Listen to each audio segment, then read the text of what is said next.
Alors, comme Elisabeth vient de vous le dire, c'est vrai que j'ai vraiment tenu bon jusqu'à temps... En fait, il ne voulait pas que je vienne. Si, mais c'est toujours très compliqué bon, au niveau, ne serait-ce qu'au niveau budgétaire, ainsi de suite. Donc, j'ai vraiment tenu bon. Pourtant, je ne suis pas chère.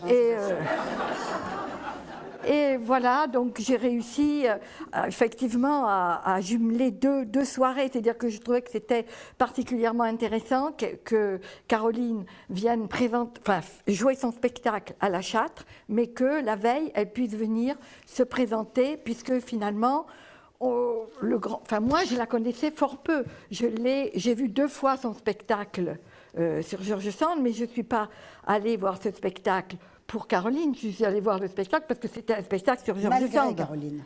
Mais non, pas malgré Caroline, mais j'ai découvert Caroline, donc en allant retrouver George Sand, j'ai découvert Caroline.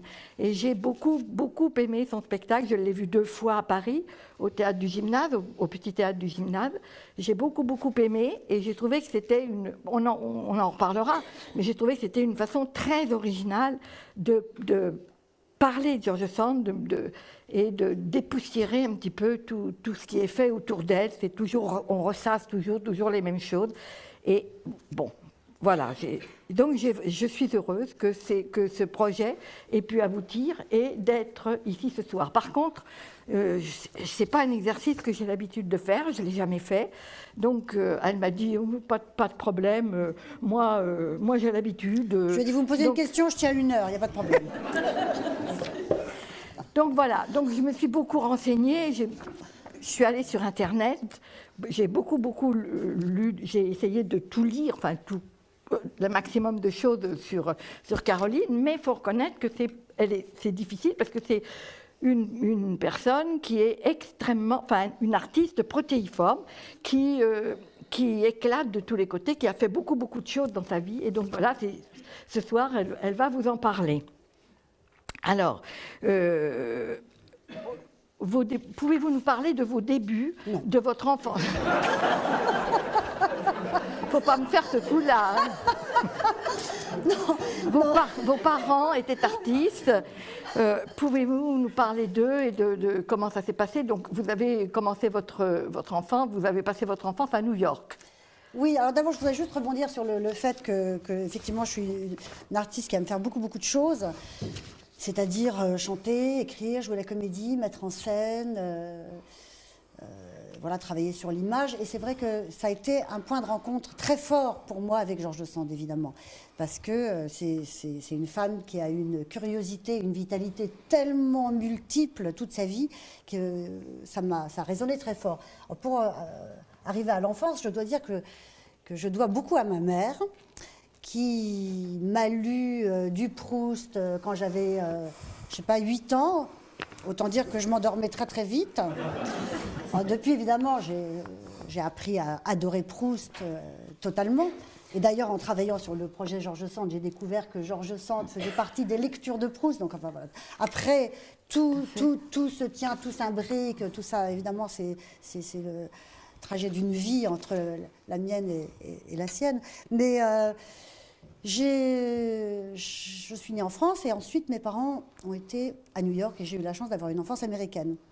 Et je pense que ça a aussi contribué au fait que pour moi être artiste c'est faire plein de choses parce que les Américains ils sont beaucoup moins étroits, enfermés dans leur façon de penser, c'est-à-dire que quelqu'un qui joue, qui met en scène, qui écrit, etc., ils appellent ça Renaissance person, une personne de la Renaissance, à l'image de Léonard de Vinci. Alors, inutile de vous dire que je ne me prends absolument pas pour Léonard de Vinci.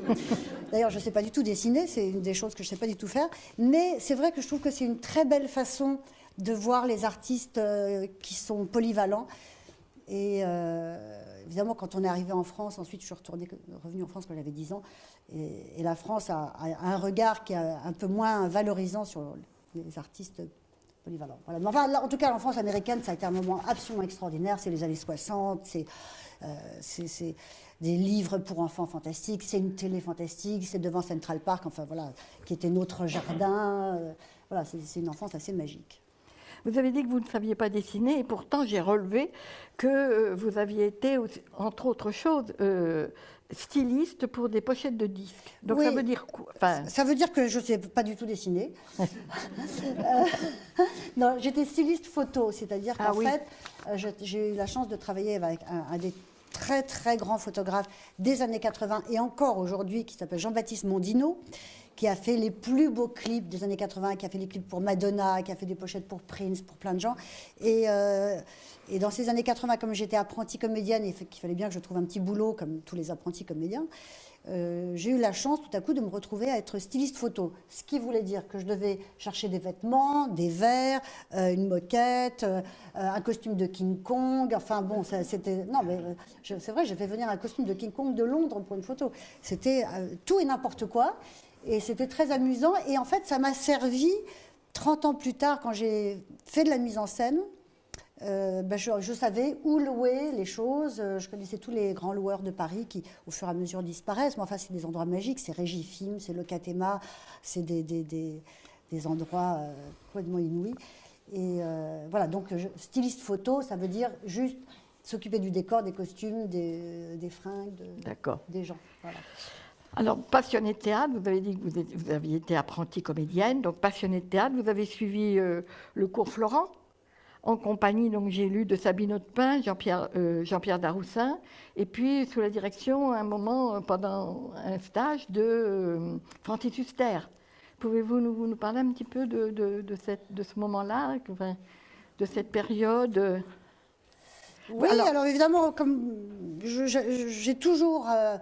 adoré la littérature, la musique, l'opéra.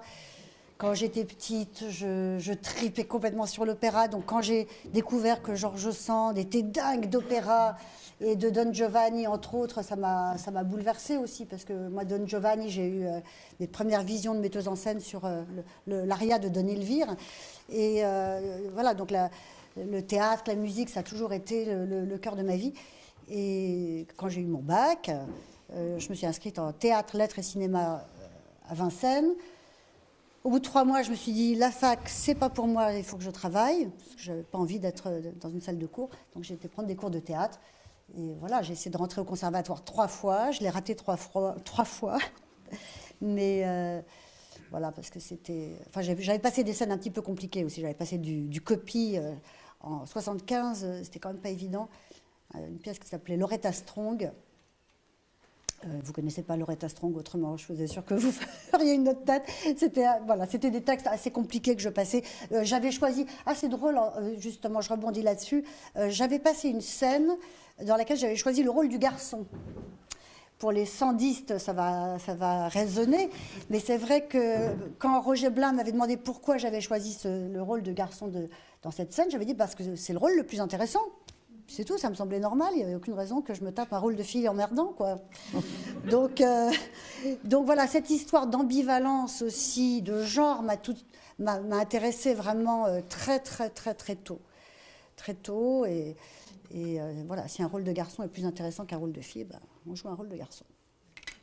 Voilà, mais c'est vrai que les cours de théâtre, c'est une époque merveilleuse, évidemment, parce qu'on découvre Marivaux, on découvre Musset, Huster, c'était juste un stage de 3 semaines, mais ça a été l'occasion de rencontrer Isabelle Adjani, qui était venue me voir jouer, qui m'avait dit qu'elle avait été très émue par ce que je faisais. Et voilà, donc après, pendant une dizaine d'années, j'ai fait du théâtre, j'ai fait du cinéma, et puis j'ai commencé à écrire des chansons, et puis j'ai écrit des chansons. Puis, alors, moi, j'avais une question à vous poser sur le groupe TSE. Vous avez travaillé... Le groupe C. Oui, C. On dit C, c'est pas voilà, tout va bien. D'accord. Parce que je ne connaissais pas du tout. Donc j'aimerais bien que vous nous parliez un petit peu, parce que vous avez été à l'affiche d'une pièce qui avait été écrite par les premiers auteurs de ce groupe, qui s'appelait Succès. Qui n'en a pas été un. Oui, qui n'en a pas été un. Ouais. Et mais vous teniez pas moins de 7 rôles. Voilà, la première fois que je suis montée sur scène, j'avais pas moins de 7 rôles. Et le groupe C, c'est des Argentins qui ont fui la dictature fin des années 70. Aujourd'hui, je pense que la plupart des gens connaissent Alfredo Arias, qui est Arias. C'est un des grands metteurs en scène français, bien qu'argentin. Et donc, c'est une bande d'Argentins qui ont quitté Buenos Aires et qui ont commencé à faire du théâtre au milieu des années 70. Et ils ont complètement... ils nous ont époustouflés avec leur théâtre. Ils ont fait des spectacles qui s'appelaient Comédie policière, Luxe. Ensuite, il y a eu Peine de cœur d'une chatte anglaise. Peut-être que vous avez entendu parler de ce spectacle. Avec les acteurs avaient des masques d'animaux, de chats, de chiens. C'était totalement magique. Et ils ont vraiment apporté un souffle sur le théâtre français absolument incroyable. Donc j'ai joué ma première pièce de théâtre dans laquelle j'avais tous ces rôles différents.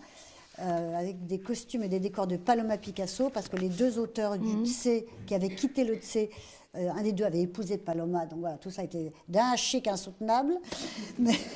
Mais le spectacle était très intéressant, parce que c'était vraiment un spectacle avec beaucoup de références hollywoodiennes, parce que c'est des gens qui sont fous du cinéma américain des années 50, donc il y avait des références à Lana Turner, à beaucoup de choses hollywoodiennes. Mais voilà, mais c'était peut-être un peu trop élitiste ou un peu trop chic ou trop curieux, je ne sais pas. En tout cas, les gens n'ont pas très bien compris. Mais moi, je garde un souvenir émerveillé de ce spectacle. En plus, à l'intérieur, je jouais le monologue de Juliette dans Roméo et Juliette. Donc c'était...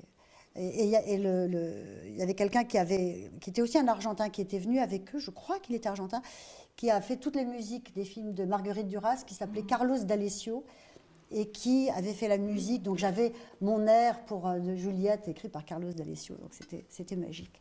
En 78, avant-hier. Alors au cinéma aussi, vous faites à ce moment-là, à peu près à cette époque-là, vous avez joué dans de nombreux films de James Avery, Jacques Demy, Stéphanie Mareuil, Virginie Thévenet, enfin vous avez oui, j'étais un peu de cinéma. Oui. Enfin bon, moi ce que je dis souvent sur le cinéma, c'est que j'ai une grande passion pour le cinéma, mais ça n'a pas été réciproque. C'est-à-dire que... Non, c'est vrai, mais c'est dur le cinéma, parce que avoir un bon rôle dans un bon film, c'est rare. On peut avoir un mauvais rôle dans un bon film, un bon rôle dans un mauvais film. Alors ça, j'ai fait les deux, mais le bon rôle dans le bon film, je ne l'ai pas eu. Donc voilà, mais j'aime toujours autant le cinéma, même si ça n'a pas été... Alors, on en arrive à la chanson. Alors, en 83, vous sortez votre premier album, titre Piranana. Donc, est-ce un titre qui en dit long sur votre personnalité? Est-ce que vous êtes une tueuse? Non, surtout à l'époque. C'est juste pour... Oui. Non, je ne suis pas une tueuse. Non. Surtout à l'époque, je n'étais pas du tout une tueuse. Mais non, voilà, c'était un jeu de mots. Enfin, c'était un album avec pas mal de jeux de mots, paraît-il, un peu gainsbourgien. Moi, j'écoutais beaucoup Gainsbourg. Donc voilà, comme beaucoup de gens qui ont écrit des chansons dans les années 80, on était très nourris de ça, et des allitérations, et des jeux des jeux de mots. Mais une tueuse, non. Attention. Alors, 3 ans plus tard, c'est le fameux succès, c'est la Watt, qui vous place 5e au top 50 en février 87. Donc évidemment, c'est un titre qui est encore emblématique aujourd'hui de cette décennie. Comment avez-vous vécu cette subite notoriété, énorme notoriété? Dur. Non, c'est vrai que c'est compliqué. C'est compliqué, un tube comme ça. Non, mais c'est magique, c'est génial. Moi, je rêvais des pop stars, des stars tout court, de Hollywood, de Bette Midler, de Liza Minnelli, de Judy Garland, de tout. Enfin, j'avais envie que de ça, quoi, d'être une putain de star. Puis après, ça vous arrive, et c'est une autre histoire. C'est beaucoup moins drôle. Mais voilà, ça a été une aventure incroyable, ce succès. Et puis c'est une aventure qui continue, puisque je continue à la chanter, et c'est grâce à cette chanson que je peux produire mes propres spectacles, dont le spectacle sur Georges Sand, dont mon prochain spectacle. Donc ça me permet d'être totalement indépendante, ce qui est quand même assez extraordinaire. Mais il y a quand même toute une période où on en a un peu ras la casquette, vous voyez. Oui. Voilà. C'est spécial. C'est ce que vous racontez, enfin, dans Has-Been. Voilà, j'ai écrit un livre sur une fille qui fait un grand tube et puis après qui mord un peu la poussière, qui s'appelait Has-Been, titre extrêmement amusant. Voilà, donc c'est un livre qui est drôle mais qui est assez cruel aussi parce que c'est vrai que le showbiz c'est très violent, quoi. Et puis avoir beaucoup de succès et puis tout à coup que les choses prennent une autre tournure, c'est quand même vachement violent, quoi. Mais bon, voilà, maintenant tout ça c'est il y a déjà pas mal de temps et je suis vraiment très très heureuse de suivre mon chemin d'artiste, de continuer à faire ce que j'aime et finalement d'être à une place qui me va très bien aujourd'hui parce qu'à la fois je peux aller faire la chanteuse de variété dans des spectacles et m'amuser beaucoup à le faire et puis vivre des choses comme ce que je vis avec mon spectacle Georges Sand où j'ai l'impression, enfin c'est pas une impression, la sensation d'être vraiment dans ce qui me passionne le plus dans la vie, c'est-à-dire parler de littérature, de musique, d'opéra, de théâtre, d'humanisme, de féminisme. Voilà, c'est vraiment... Là, je suis au cœur de ce qui m'intéresse. Alors, quelques années plus tard, en 93, vous vous découvrez une passion pour la mise en scène. Et donc, vous allez diriger de très nombreux artistes, notamment des spectacles musicaux comme Liu Chant Prévert, etc. Donc, dites-nous ce qui vous a amené à la mise en scène et comment vous concevez cette profession, ce qu'elle vous apporte. Ça vous en avez pas marre que je parle de moi? Non, ça va, c'est bon. Non, parce que moi j'adore, hein. Mais... non, mais la mise en scène, ça a changé ma vie. La mise en scène, ça a été un moment très très important. Parce que alors, ça a été une drôle d'histoire, cette histoire de mise en scène. Parce que j'avais joué une pièce qui s'appelait Spaghetti Bolognaise, écrite par un monsieur qui s'appelle Tilly, qui a été un des grands auteurs des années 80-90. Qui a écrit des pièces hyper réalistes, très noires. Et là, c'était mis en scène par Michel Hermont. Et c'était mis en scène par Michel Hermont, absolument. Et Tilly avait écrit cette pièce sur les attentats de Bologne. Voilà, donc c'était une pièce très dure. Et il avait écrit le personnage que je jouais, qu'il avait écrit sur mesure. Et j'étais mise en scène par Michel Hermont. Quelques années plus tard, je fais ce tube. Donc, j'explose comme artiste de variété. Lui... il décide que finalement il en a ras-le-bol de la mise en scène, alors que c'était quand même un metteur en scène dont on parlait au niveau de Patrice Chéreau. C'était un grand metteur en scène, Michel Hermont. Et il veut chanter. Et on se retrouve à un drôle de moment où moi j'ai fait ce tube, mais j'ai plus de maison de disques, etc. Lui, il veut plus faire de mise en scène et par un concours de circonstances rigolo, je me mets à le mettre en scène. En fait, comme j'avais été styliste photo, il me fait venir chez lui, il me dit: est-ce que tu peux m'aider à choisir un t-shirt noir? Écoute, pas de problème. Non, mais je vous jure, c'est vrai, hein. Donc je vais chez lui, je l'aide à choisir un t-shirt noir, je l'aide à choisir un jean noir, des chaussettes noires. Donc ça a été un grand moment de ma vie de styliste, quand même, je veux dire. Et de fil en aiguille, il me dit: écoute, j'avais un metteur en scène, mais il m'a lâché. On commence au Bouffe du Nord dans quelques semaines. Donc, les Bouffes du Nord, c'est un des plus beaux théâtres de Paris. C'est un endroit absolument sublime, extraordinaire. C'est le théâtre de Peter Brook. Et donc, je dis: écoute, je vais venir voir ce que tu fais. Et tout à coup, je sais ce qu'il faut faire. C'est-à-dire, je sais comment commencer, je sais où il doit rentrer, je sais où il doit regarder, je sais comment il doit mettre son bras. Et tout à coup, je commence à le mettre en scène. Et je m'aperçois qu'en fait, je suis metteur en scène, metteuse en scène. Mais ça n'a jamais été un désir ou un fantasme ou un projet. C'est juste que j'avais été beaucoup au cinéma et que j'avais beaucoup d'images dans ma tête et j'avais été beaucoup au théâtre et je me suis aperçue que je savais le faire. Et donc on a fait notre premier spectacle ensemble au Bouffe du Nord et c'était vraiment magique. Et il chantait du Piaf. C'était Michel Hermont chante Piaf.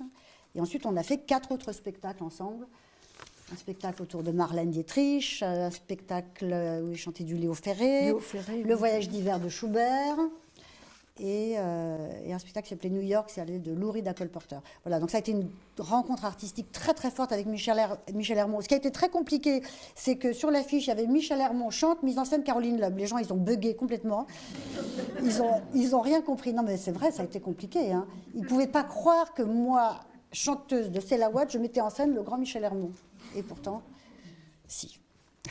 Voilà, donc après, ça a été vraiment le début de de cette aventure de mise en scène.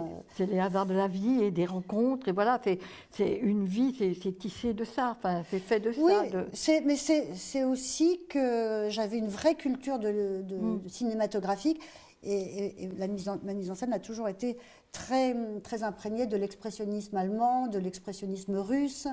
J'étais dingue de Fritz Lang, d'Eisenstein, de Murnau, et c'est vrai que mon travail est souvent très, très imprégné de ça. Et de Fassbinder. Et voilà, je pense qu'être metteur en scène, c'est avoir des visions, mais les visions, ça se nourrit voilà, de tout ce qu'on a vu. C'est pas tombé comme ça de nulle part. Hein. Donc après, on a parlé de Michel Hermont et du théâtre. Bon, on reste dans le théâtre et je voudrais que... C'était du théâtre musical, hein, oui. C'était des chansons, Oui. C'était mettre en scène de la chanson. Oui. À part Judith Magre... Ben justement, je voudrais qu'on en arrive à Judith Magre. Bon, sur votre blog, vous parlez magnifiquement bien de Judith Magre et donc j'ai relevé un texte. Je voudrais que vous le relisiez. Je vais me le lire moi-même, c'est un grand moment. Attendez, la fin est là. La fin est là. Non. Alors ça, et là. Voilà. Si, c'est très très beau. C'est vraiment si j'arrive très, à très voir, beau. parce que je ne vois plus rien. Ah. Attendez, je vais prendre mes lunettes. Ah, ça, je ne voulais pas vous piéger. Non, ça va, ça va. Donc il faut quand même expliquer. Judith Magre, ça a été la rencontre avec elle autour d'un texte incroyable. On a fait un spectacle ensemble qui s'appelait Shirley, qu'on a créé en 99 au Festival d'Avignon. Et Shirley, c'est une femme que j'ai connue quand j'avais 16-17 ans, qui était tout le temps au Flore, à la Coupole, dans les vernissages, au Club 7, où je passais mes nuits, qui allait au vernissage chez mon père, parce que mon père avait une galerie de tableaux. Et donc, elle s'appelait Shirley Goldfarb. Et c'était une Américaine qui ressemblait un peu à Morticia Adams, vous voyez, avec des grands cheveux noirs, rouge à lèvres noirs, ongles noirs. Et elle était toujours assise devant son café, avec un accent américain à couper au couteau. Et elle était très antipathique. Non, mais c'est vrai. Elle faisait peur un peu à tout le monde. Et je l'ai connue vraiment quand je commençais à sortir. Quelques années plus tard, ma mère me dit « Tiens, j'ai lu un texte, c'est pour toi ». Et ce texte, c'était le journal intime de cette fameuse Shirley, qui était peintre et qui était venue en France des États-Unis avec son mari peintre. Et tous les deux, ils avaient voulu devenir des Américains à Paris, des peintres à Paris, avec tout le fantasme de Hemingway, de ce que c'est qu'être de Gertrude Stein, de toute cette intelligentsia américaine à Paris. Et ils arrivent en 55, et son journal, elle écrit entre 71 et 80, et elle meurt en 80 d'un cancer.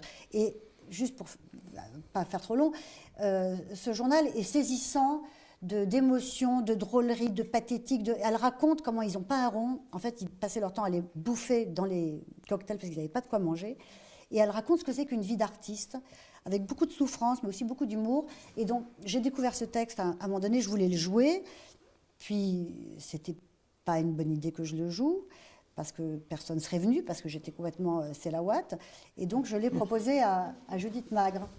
Et Judith Magre, on l'a créé ensemble à Avignon. Donc, j'ai fait l'adaptation du texte et je l'ai mise en scène. Elle a eu un Molière pour ça en 2000. Et j'ai vécu une aventure artistique avec Judith Magre extraordinaire pendant les 2 ans de ce spectacle. Voilà, c'est juste pour vous dire un peu mon lien avec Judith Magre autour de ce spectacle. Bon, alors je ne sais plus ce que j'ai écrit, j'espère que c'est bien. C'est très beau, c'est très beau. Judith Magre, c'est d'abord une silhouette, légère, filiforme, drapée dans ses châles ou ses doudounes. Elle a une façon bien à elle d'occuper l'espace. Avec sa tête d'oiseau, ses immenses yeux noirs toujours fardés comme une tragédienne qu'elle est, sa bouche rouge baisée gourmande et rieuse, elle a beau avoir l'air presque frêle, sa présence irradie instantanément. Celle qui aime dire que quand elle ne joue pas, elle est un ectoplasme, a une densité rare. Et s'il lui arrive de se sentir vide, c'est sans doute pour compenser la force qui l'habite. Sans doute aussi ce vide la rend-il un peu poreuse, nous laissant la place à nous spectateurs. Mais la Magre, c'est les yeux fermés qu'on la reconnaît, à la voix. Sa voix est un paysage rocailleux, plein de cascades, de clairières, de sous-bois. Avec elle, la moindre phrase prend des couleurs, nous embarque dans des émotions pleines de contrastes et de surprises. Elle est ce qu'on appelle un monstre sacré, s'entend, de la fibre des plus grandes, des Rachel, des Sarah Bernard, des Marguerite Moreno. Pourtant, celle qui se réjouit quand les spectateurs lui avouent qu'elle les a fait pleurer a commencé sa carrière persuadée qu'elle était faite pour le comique. Pétrifiée de trac, une angoisse qui ne l'a jamais quittée une vie plus tard, s'est poussée sur scène par un régisseur qu'elle a fait ses débuts, atterrissant à plat ventre, faisant rire le public. Ce qui fascine chez elle, c'est cette facilité qu'elle a à nous bouleverser et l'instant d'après nous faire éclater de rire sans avoir l'air d'y toucher. Profonde, subtile, géniale. Voilà. C'est vrai que travailler avec Judith Mack, ça a été... Moi, je disais toujours, c'est comme conduire une Rolls, quoi. C'était extraordinaire. Et c'était plus long que ça, mais bon, j'en ai pris un petit morceau et j'avais envie qu'elle vous le lise, elle, pour vous montrer qu'elle est aussi écrivain, quoi. Qu'elle sait écrire. Voilà. Qu'elle est écrivaine à part entière et qu'elle sait dire les choses d'une manière profonde et belle et poétique. Alors, on en arrive à l'écriture. Voilà, donc on va revenir. Je reviens un tout petit peu sur ce has-been. Ah bon donc, vous le publiez en 2006, après avoir publié les chroniques radio, vos chroniques radio, que vous aviez au point virgule, je pense que ça avait été publié. C'est au Seuil, c'est la collection Point Virgule. Oui. Alors, ce has-been a engendré quelques polémiques, je crois, non? Ah bon ben, j'ai lu ça quelque part. Enfin, lesquelles? Il n'y a pas des gens qui vous ont reproché de dire des choses sans les dire, enfin, de faire des allusions sur des gens, sur des... Non. Vous avez vu ça où? Je ne suis pas sûre. J'ai tellement lu de choses sur... Ah oui. Je ne sais plus exactement. Bon, je suis allée... Non, il y a un type qui voulait me tuer, c'est tout, mais à part ça... Mais depuis, on est devenus très amis. Non, mais c'est quand même extraordinaire, la vie. Parce que c'est vrai que j'ai décrit les galas qu'on faisait au début des années 2000, c'est-à-dire qu'on faisait quand même des fêtes de village, des discothèques, des trucs. C'était quand même pas génial. Hein. Donc, non, mais c'est vrai, c'était un peu terrifiant. Non, attends, je vais quand même raconter pourquoi j'ai eu envie d'écrire ce livre. Parce que moi, il y a un film que j'avais adoré qui s'appelait Tandem de Patrice Lecomte. Vous l'avez vu? Qui est une petite merveille. Donc, qui décrit Lucien Jeunesse avec le jeu des 1000 francs, qui va dans les petits villages. C'est pourri, c'est pathétique, c'est tragique, c'est comique, c'est extraordinaire. Avec Jean Rochefort et Gérard Jugnot, c'est extraordinaire. L'espèce d'envers du décor. Et un jour, donc, on faisait un de ces galas pour une fête agricole. Ah oui, j'ai vécu des trucs vachement bien. Hein. C'est-à-dire qu'après l'enfance à New York, ça a été quand même... Et donc, déjà, alors le gala, c'est en plein jour. Il n'y a pas de vraiment de lumière parce que c'est le jour. Donc, on voit les moissonneuses-batteuses, les pelleteuses et tout. Non, c'est sympa. Et j'étais avec ma fille qui était toute petite et il y avait des jeux, des attractions. Donc je l'emmène pour qu'on aille faire une attraction. Et là, il y a une dame qui m'alpague et qui me fait « Vous êtes les vrais parce que souvent, on nous envoie des faux. » Alors là, je me suis dit, là, c'est Tandem, là. Je me suis dit, c'est extraordinaire.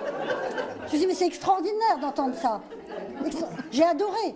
Alors j'ai écrit la phrase et je me suis dit, mais je vais faire un film. Je vais raconter ce que c'est que ces galas pourris, quoi. C'est fantastique, c'est pathétique, c'est comique, c'est génial. Donc au départ, ça devait être un film. Et puis, bon, je ne me suis pas vraiment entendue avec les gens du GC qui m'avaient fait un contrat comme ça. Puis bon, ils voulaient faire une espèce de bleuette. Putain, il y a une grosse bête, là. Non, regardez, il y a une énorme... C'est une... Non, mais l'écrasez pas. Si, il faut l'écraser. Ça pique. Allez, hop. Voilà.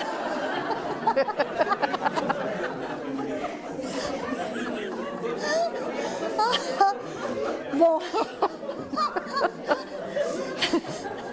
Et donc, fin de la séquence guêpe.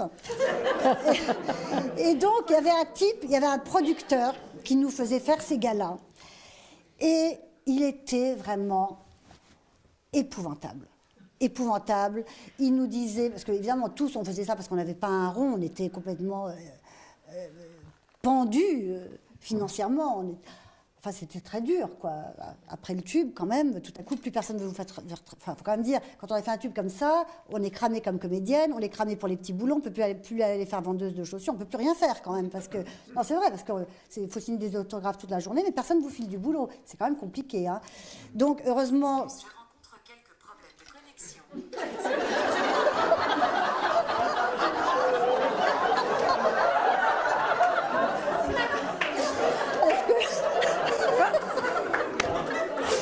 Est-ce qu'on peut faire comme la guêpe?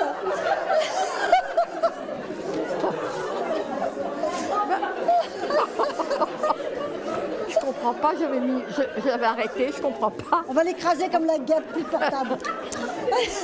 Et donc, il y avait ce producteur qui nous faisait travailler, qui nous tenait comme ça avec l'argent et qui était terrible, Et quand j'ai commencé à vouloir raconter tout ça, alors j'ai fait ça sous forme de roman, j'ai changé les noms, de 2 personnes j'en ai fait un, voilà, j'ai un peu bricolé mon truc. Je me suis pas non plus fait de cadeaux, j'ai bien raconté les trucs durs par lesquels j'étais passée, et j'ai fait un portrait de ce producteur. Et lui, je ne l'ai pas mélangé avec d'autres personnages. Et lui, j'en ai fait un pédophile et à la fin, je l'ai mis en tôle. Parce qu'il avait été tellement atroce. Alors, je l'avais décrit. Alors, ce qui est drôle, c'est que j'avais décrit qu'il se mettait un pull en cachemire, comme ça, qui se nouait sur les épaules. Et quand il a lu le livre, il n'a plus jamais mis de pull en cachemire comme ça. Mais tout le monde l'a quand même reconnu. Et donc, lui, il n'était pas content. Il n'était pas content, c'est vrai qu'il voulait me casser la gueule. Mais finalement, on est devenus très amis, c'est quand même curieux. Hein, parce qu'il m'a pas... Il a réussi... Non, d'abord, je crois qu'il était très flatté que quelqu'un se donne la peine d'écrire sur lui. Ben oui, même si c'est pour dire du mal. Hein, c'est Oscar Wilde qui disait, même en mal, même en bien. Enfin bon. Et puis les autres, alors j'avais pas raté Lio non plus.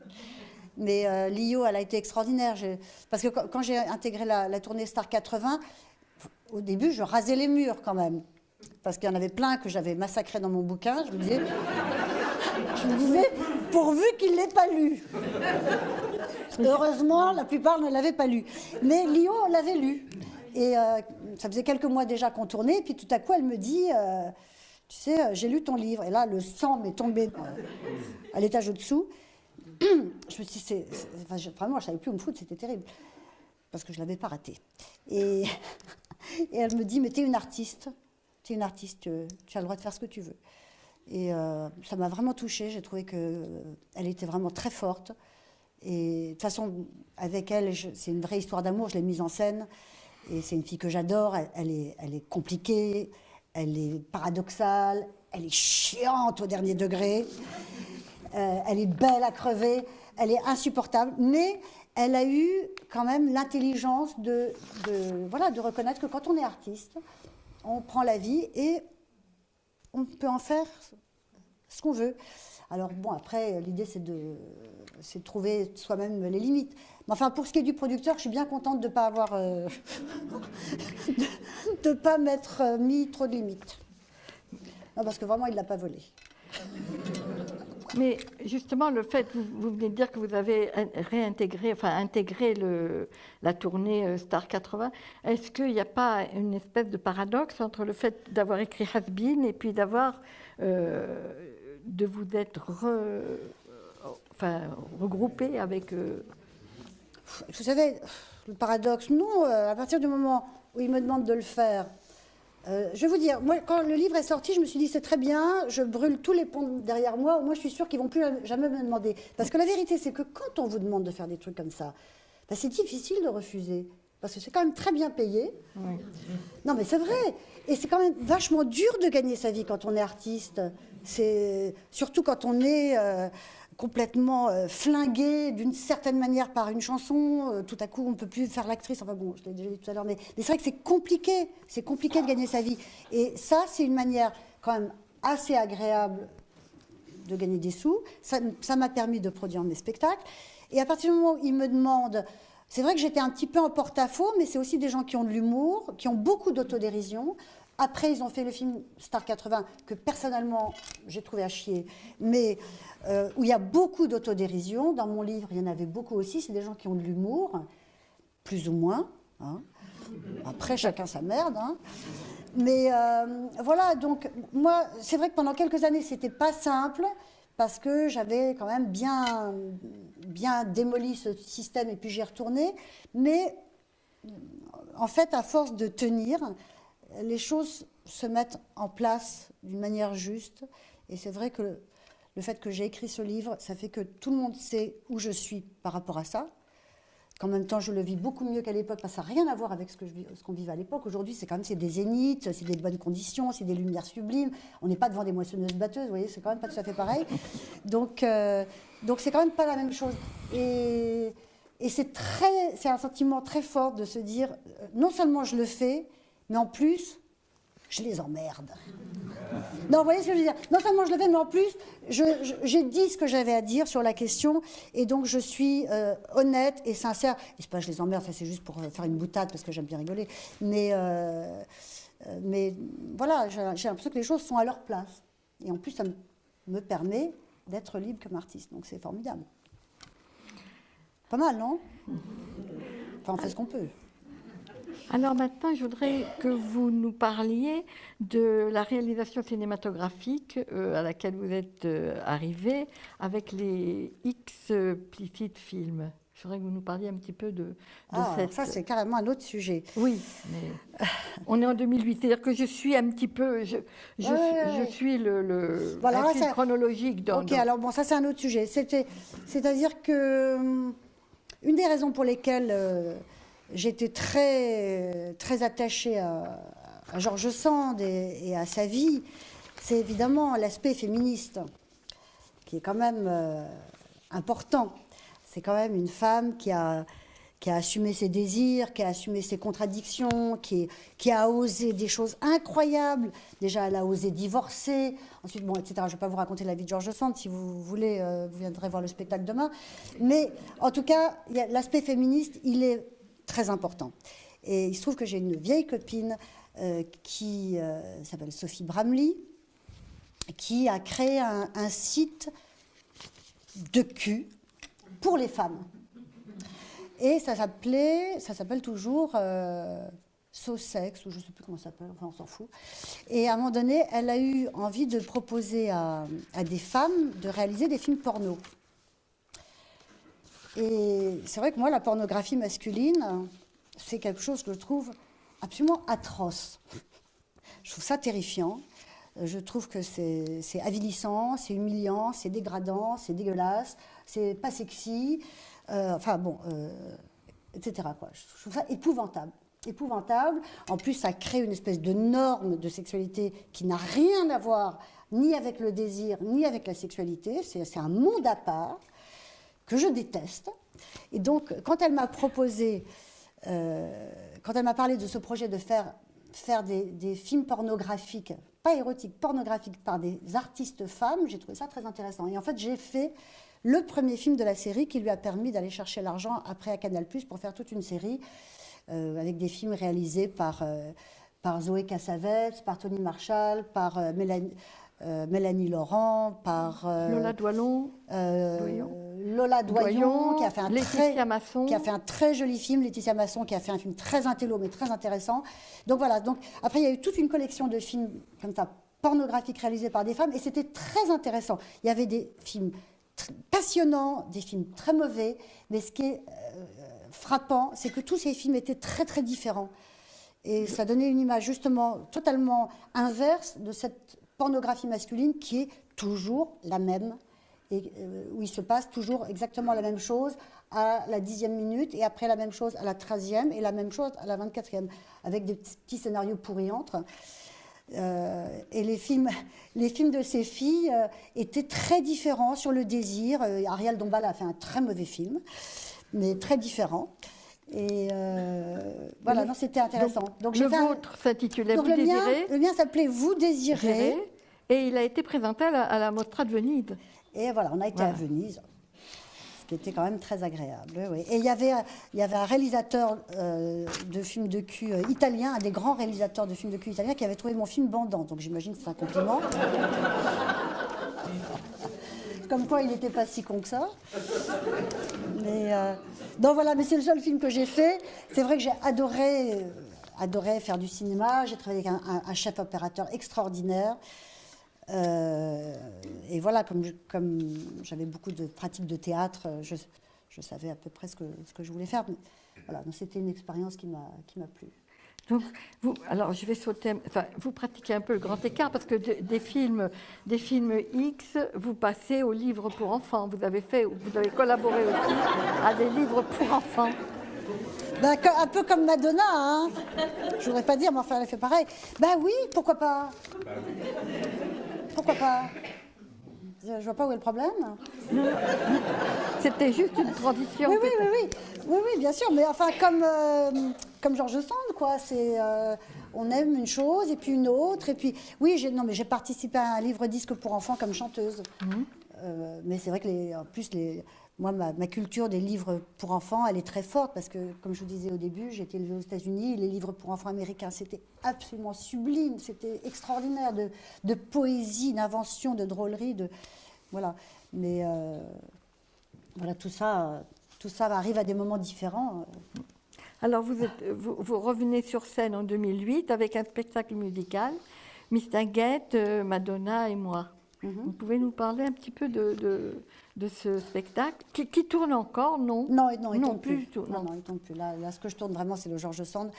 Oui, c'était un spectacle de cabaret où je rendais un peu hommage aux chanteuses qui m'intéressaient, c'est-à-dire des chanteuses sans voix.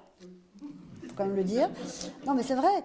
C'est-à-dire que autant Yvette Gilbert que Madonna, que Mistinguett, c'est quand même des filles qui n'étaient pas douées du tout pour la chanson et qui sont devenues des énormes stars. Et moi, ce qui m'a fascinée, c'est que c'est des femmes qui sont arrivées là où elles sont arrivées par la force de leur vision, par leur intelligence, elles ont compensé leur absence de voix par des espèces d'intelligence incroyable. Et ça me plaît. Beaucoup plus que Céline Dion, par exemple, vous voyez, qui ne m'intéresse pas du tout. Mais voilà, c'était un spectacle assez rigolo. Et puis voilà, je me faisais plaisir. J'avais des plumes, j'avais des cuissardes. Je me suis bien amusée. Ouais. Alors, on en arrive en 2013, au Festival d'Avignon en 2013. J'ai essayé de faire ça sérieusement, de suivre votre parcours, ce qui n'est pas facile parce que vous êtes tellement diversifié. Bordélique.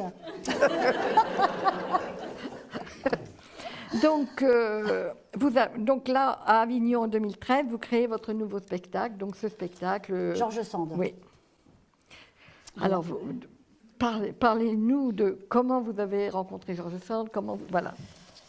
George Sand, en fait, le projet de départ, c'était justement un livre-disque pour enfants. Et on m'a fait lire Les contes d'une grand-mère. Et, pardon de vous le dire, j'ai trouvé ça horriblement chiant. Je ne suis pas rentrée dedans du tout. C'est pas ma came. J'ai fait... Oh. Mais j'ai découvert George Sand. Et alors là, ça a été vraiment une rencontre incroyable, parce que j'ai lu une première biographie. J'ai refermé la biographie, je dis, attends... C'est quoi cette vie? J'ai rien compris. J'en lis une deuxième, parce qu'il y avait tellement de choses, tellement de gens, tellement d'époques, et la République, et Chopin, et Musset, et la botanique, et Mallorca et tout, je comprenais rien. Il y en avait trop. Donc je lis une deuxième biographie, une troisième, une quatrième, et bref, j'en ai lu plusieurs pour tout mettre dans l'ordre. Et j'ai commencé à écrire des chansons, et puis Alex Lutz a dit qu'il voulait bien me mettre en scène, et on a écrit on a tricoté ce spectacle, donc on a appelé George Sand Ma vie, son œuvre. Et l'idée, c'était justement de rentrer, si je peux dire, dans George Sand par l'intime. C'est-à-dire par qu'est-ce qui nous touche le plus, enfin en l'occurrence, qu'est-ce qui me touche le plus. Donc le rapport mère-fille, le rapport à l'écriture, le rapport à la musique.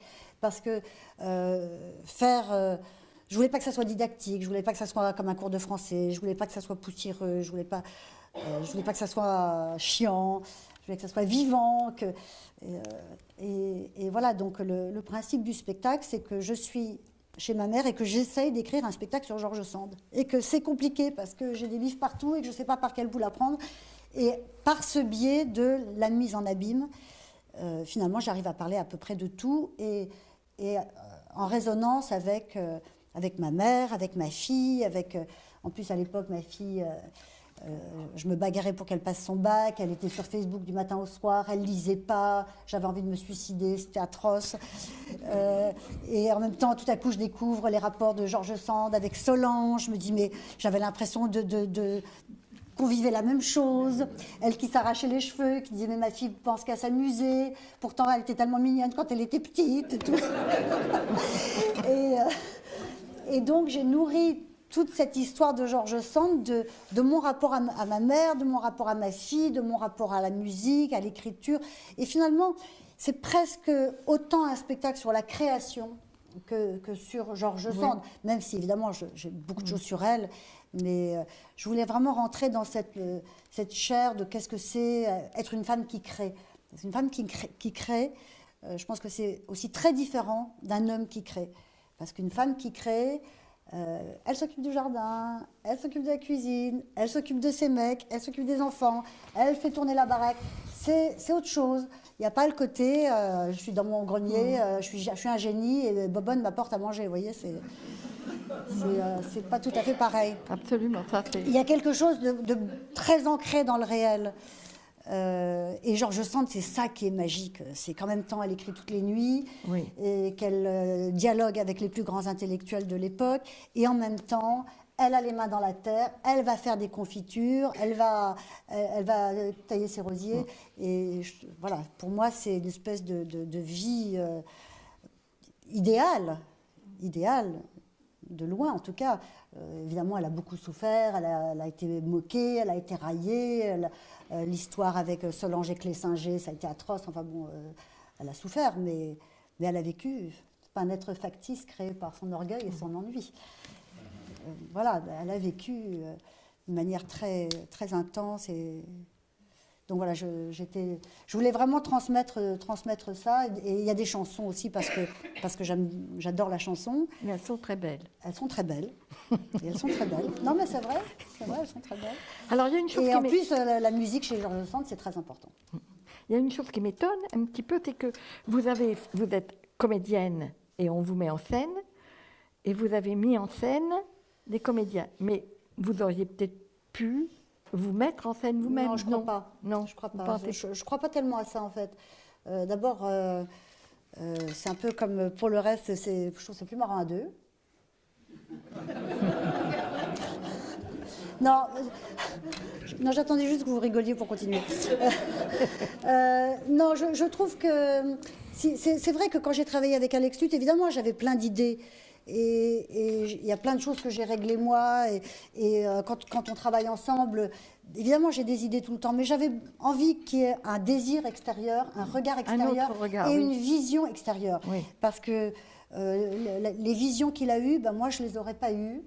Et donc après, ça a été vraiment un travail qu'on a fait ensemble. Ça a été une distanciation. Il apportait une distanciation par rapport à ce que vous faisiez. Parce que si vous aviez été toute seule face à ce que vous faisiez, je me serais ennuyée déjà. Je me serais emmerdée toute seule à me mettre en scène. Non, mais c'est vrai. J'ai pas envie de me dire tu vas faire ci, tu vas faire ça. J'ai envie qu'il y ait quelqu'un en face qui rêve sur moi, qui a envie de quelque chose de moi et que ça fasse rêver. Moi, je vois bien quand je mets en scène les gens, je tombe amoureuse d'eux, même quel que soit leur âge, quel que soit leur sexe, il y a du désir qui se crée entre un metteur en scène et son acteur. C'est ça qui est extraordinaire. Et c'est un désir qui est complètement sublimé par le théâtre.